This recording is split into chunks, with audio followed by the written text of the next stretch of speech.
Hey, shorty, those real Rice Krispies? Huh? You got genuine Kellogg's Rice Krispies? Always.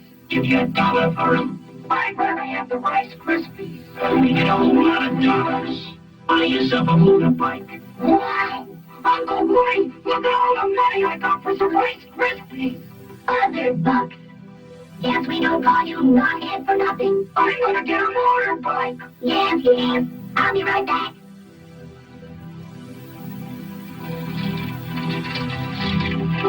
It looked mighty good, but no snap, no crackle, no pop. Like this, swindled with fake Rice Krispies. Clean up your house, mister. For $1 of these Rice Krispies. It's a deal. Here you are, knothead. Start saving up for your motorbike. Wow, it's gonna be a rice day. Swindled again.